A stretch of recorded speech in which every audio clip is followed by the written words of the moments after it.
Tangent और radius के बीच है 90 डिग्री होगा और ये एंगल भी कितना होगा 90 डिग्री। ये कंप्लीट एंगल यहां से यहां तक मैंने अल्फा कह दिया, ट्रायंगल का एंगल। अब ध्यान से समझना है इसको।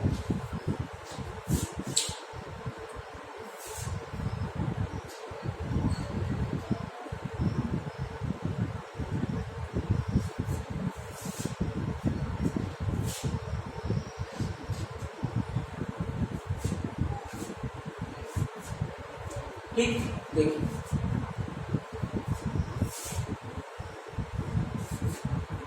इसमें देखो ध्यान से, ये कंप्लीट एंगल हो रहा है, ये एंगल अल्फा है, alpha plus 90 plus theta plus 90 कितना होगा 360। आपको थीटा निकालना है बट हेल्प किसकी लेनी पड़ेगी अल्फा की। क्यों? क्योंकि ये रेडियस हमें कितनी पता है r1 और ये कितनी है कोसाइन रूल की हेल्प लेंगे। कैसे देखो आपको गिवन है ये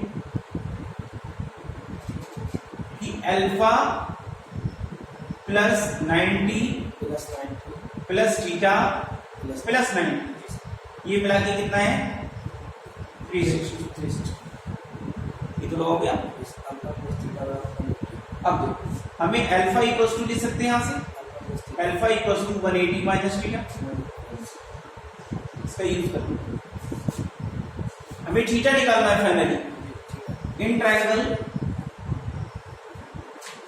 PC1C2। आपने कॉस अल्फा लगाया, कॉस कोसाइन रूल ऐसे लिख सकते हो, अप्लाइंग कोसाइन रूल या cos alpha equals to opposite side minus होती है, क्या लिखोगे r1 square plus minus d square upon कितना 2r1 r। हमें अल्फा थोड़ी चाहिए, हमें थीटा चाहिए, तो अल्फा की जगह क्या लिखा cos 180 माइनस थीटा। कॉन्सेप्ट क्या गया यहाँ से r1 square plus r2 square minus d square upon 2r1। ये माइनस का हो जाएगा और माइनस उधर लिख देंगे। ये फार्मूला आ रहा है r1 square plus r2 square minus d square upon 2r1, यानी कि cos theta equals to d minus बाहर ले लो, या d स्क्वायर पहले कर सकते हो, ऐसे लिख लो ज्यादा अच्छा है ना, फॉर्मेट बना हुआ है ना। ये कॉन्सेप्ट है angle between two circles. Radius पता है ना, सेंटर्स के बीच की डिस्टेंस पता है, तो हम निकाल सकते हैं एंगल बिटवीन टू सर्कल्स।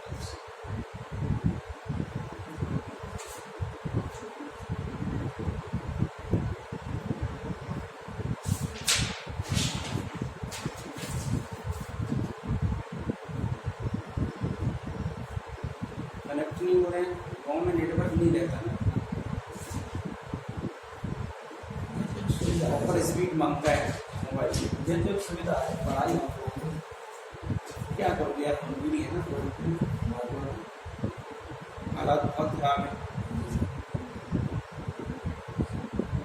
पहले तो जान बचाओ, उसके बाद नौकरी पाओ,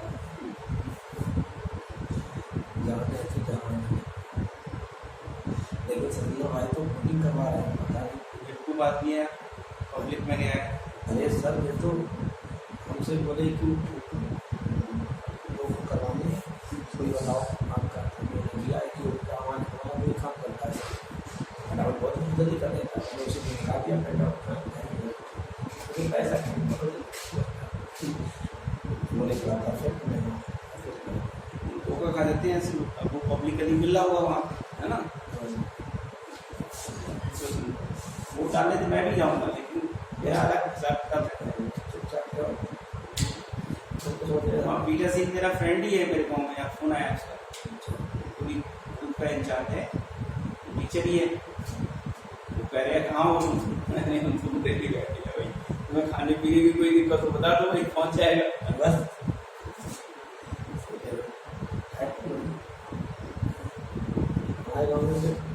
हमारा था उसे अधिकारी रफ करें। देखो अब इसमें कॉन्सेप्ट देखो, इंपॉर्टेंट ये फार्मूला नहीं, इंपॉर्टेंट है इसमें orthogonality of two circles. Orthogonality of two circles, condition of orthogonality ऐसे लिखो, condition of orthogonality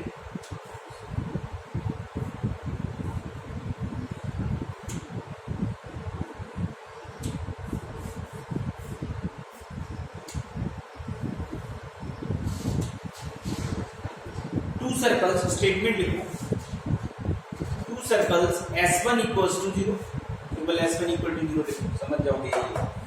two circles S1 equals to 0 and S2 equal to 0 are said to be orthogonal, are said to be orthogonal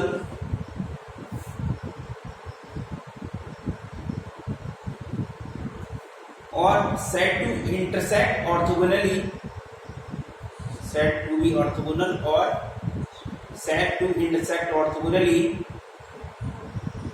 said to intersect orthogonally if the tangent at their point of intersection, orthogonally if the tangent at their point of intersection, if the tangent at their point of intersection include a right angle,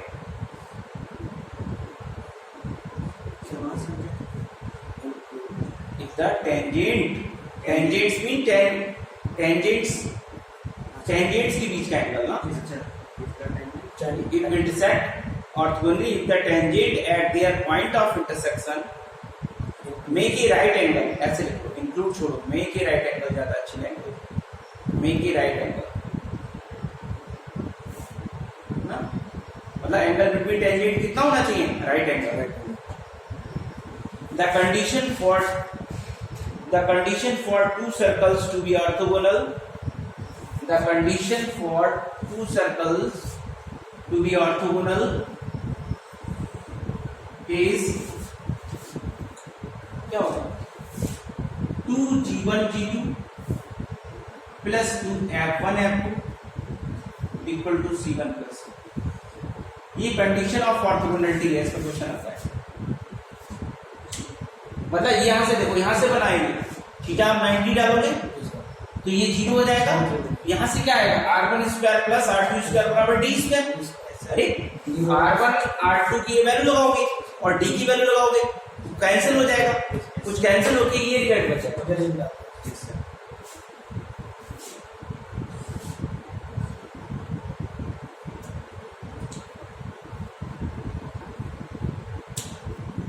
देखो condition of orthogonality का मतलब हो गया theta equal to 90 degree, बता के दिखा दे रहा हूं, थीटा इक्वल टू कितना हो गया 90। If theta equals to 90 then the circles are called orthogonal circle and the condition given by this situation is called orthogonality of the circles। मतलब theta यहां से 90 लगाओ और ऑर्थोगोनल क्या होगा, फॉर कंडीशन ऑफ ऑर्थोगोनैलिटी क्या है, क्या बताया, थीटा इक्वल टू 90 तो cos थीटा इक्वल्स टू 0 हो गया, कितना चल रहा था ये minus r1 square plus r2 square minus d square upon 2r1 r2, ये क्या है 0 डाल दो, यहां से क्या आया यार r1 स्क्वायर सॉल्व कर दो, आपके पास आ गया r1 square plus r2 square बराबर 30। अब यहाँ पे वैल्यू लगा तो ये क्या जाएगा g1 स्क्वायर बोलो plus g2 square minus sorry g1 square plus f1 square minus c1 under root निकलेगा, रेडियस का स्क्वायर, इस सर्कल का क्या है g2 square plus f2 square minus c2 और d स्क्वायर का इनके बीच की डिस्टेंस ये है, स्क्वायर हट जाएगा, g1 माइनस g2 का whole square plus f1 minus f2 का होल स्क्वायर, क्या बचा ये आएगा ना, क्लियर हो गया, g1 square plus g2 square minus 2g1 g2 plus कितना f1 square plus f2 square minus 2f1 है, ये रिजल्ट आया, तो ये सब कैंसिल हो गया स्क्वायर, हाँ इसको इधर ले आए और इसको उधर ले आए, ये इधर आके प्लस हो गया, ये तो लिखा था मैंने, तो आपको ये लर्न करना है कंडीशन ऑफ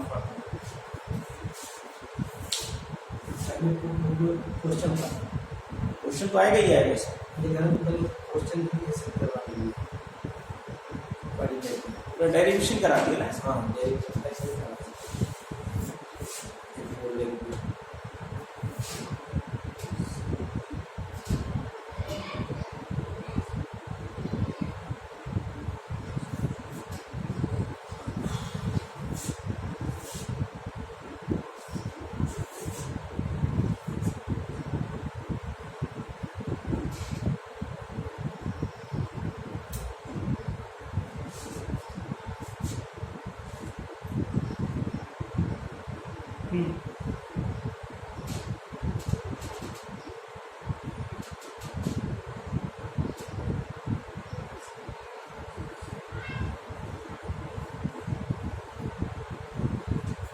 क्वेश्चन लिखो इस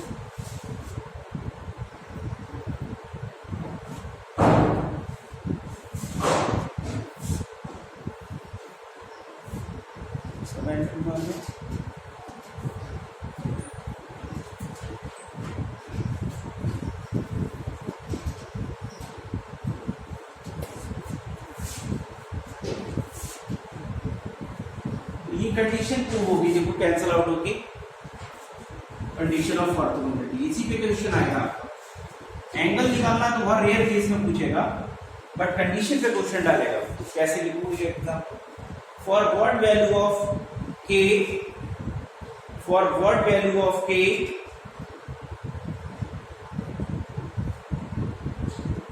the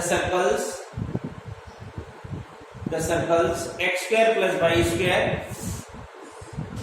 x square plus y square plus 5x plus 3y plus 7 equals to 0 and x square plus y square minus 8x plus 6y plus k equal to 0 cut orthogonally, cut orthogonally. इस circle कैसे cut कर रहे हैं, orthogonally cut कर रहे हैं। तो किसकी वैल्यू पूछी उसने हमसे, k की वैल्यू पूछी, कट ऑर्थोगोनली। तो आपने अभी क्या पढ़ा, G1 G2 की रिक्वायरमेंट है। तो पहले वाले सर्कल के लिए G1 लिखो कितना आया 5/2, F1 लिखो 3/2, C1 लिखो 7। दूसरे सर्कल में G2 -4, F2 3 और C2 कितना k। तो ये ऑर्थोगोनल गिवन है, तो कंडीशन ऑफ ऑर्थोगोनलिटी क्या पढ़ी है, उसमें डाल दो। क्या पढ़ा आपने, we have 2G1 G2 plus 2F1 F2 किसके इक्वल हो जाता है, इसमें डाल दीजिए आप, एक ही वैल्यू है। P2 है 5/2, G2 कितना है -4 प्लस 2, ये है आपका 3/2, ये है 3, C1 is 7 और C2 is 6। ये इससे कैंसिल हो गया, इससे कैंसिल।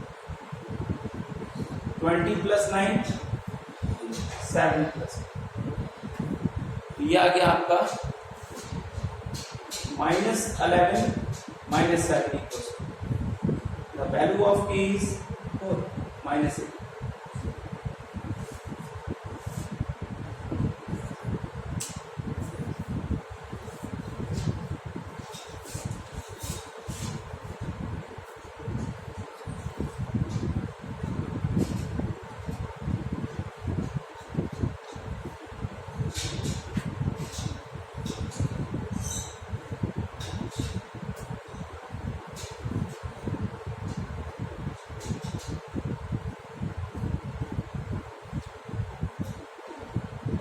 रियलमी प्राइम इसका है ऑलवेज।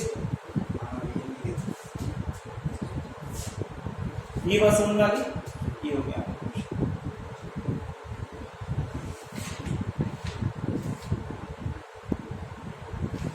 अब लिखिए रेडिकल एक्सिस, इंपॉर्टेंट कॉन्सेप्ट है, and radical centre. Radical axis and radical centre,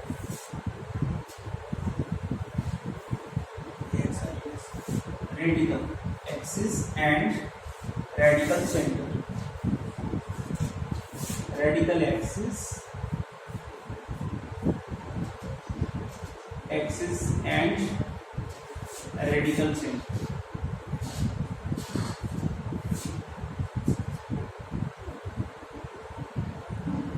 पढ़ाई लिखाई को स्लो मत करो आप, है ना। कुछ लोग लापरवाही कर रहे हैं, मुझे दिख रहा है बैच में, है ना। तो करनी नहीं है हमें लापरवाही, ठीक है। हमें कंडीशंस है उसका, ठीक है, मुकाबला करना है कोरोना वाली का, और इसमें अपना आउटपुट डबल करना है, ठीक है। वैसे तो यार ये नुकसान ही है हम लोगों को, तो कहीं ना कहीं आपको घर में रहना है, तो उस समय का यूटिलाइजेशन करें, आप अपनी तैयारी को और अच्छा करें, है ना। और पूरी स्ट्रेटजी और प्लानिंग बना लें कि भाई सिलेक्शन लेना ही लेना है एट एनी कॉस्ट, ठीक है। ये मान लो, ये नहीं यार कि आराम करने के लिए समय नहीं है, ये विषम परिस्थितियां हैं, बहुत परेशानियां उठानी पड़ती हैं फाइनेंशियली इस क्राइसिस में, ठीक है। इसमें अभी तक तो केवल एक व्यक्ति बचा हुआ है कि भाई थोड़ा बहुत पैसा आ रहा है, तो सरकारी गवर्नमेंट एम्प्लॉई है कहीं ना कहीं, है ना। बाकी का कटपिच तो लग ही रहा है प्राइवेट सेक्टर का, ठीक है। तो आने ऐसी परिस्थितियां भविष्य में और भी आ सकती हैं हमारी, तो उनसे मुकाबला के लिए आपको गवर्नमेंट जॉब चाहिए अपनी सर्वाइवल के लिए, अपनी फैमिली के सर्वाइवल के लिए, ठीक है। अच्छे से मेहनत कर डालो, पेपर कभी भी हो उसकी टेंशन ना लो आप तैयार रहो बिल्कुल कि जब भी पेपर होगा और हमारा सिलेक्शन होगा ही होगा 100%। तो बात करते हैं हम लोग radical axis and radical centre, important concept है। क्या होता है पहले लिख लो, the radical axis of two circles, the radical axis of two circles is the locus of points, is the locus of points whose locus of the points whose powers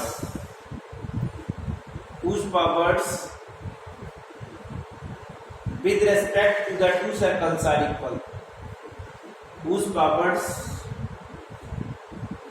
with respect to the two circles are equal.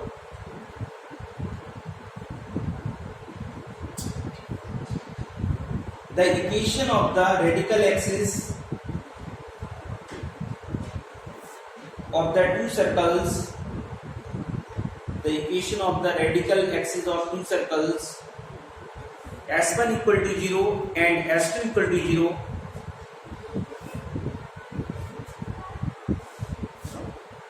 the radical axis of two circles is the locus of points whose powers with respect to the two circles are equal.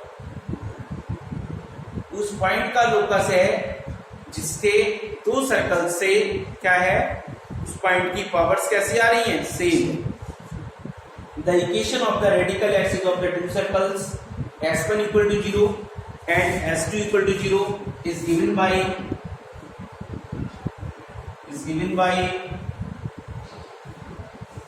एक circle है S1 equals to 0, S1 का मतलब पूरा नाम ही लिख लो उसका, x square plus y square plus 2g1x plus 2f1y plus c1 equal to, और S2 इक्वल टू 0 का मतलब है x square plus y square plus 2g2x plus 2f2y plus c2। Radical axis ये लाइन है,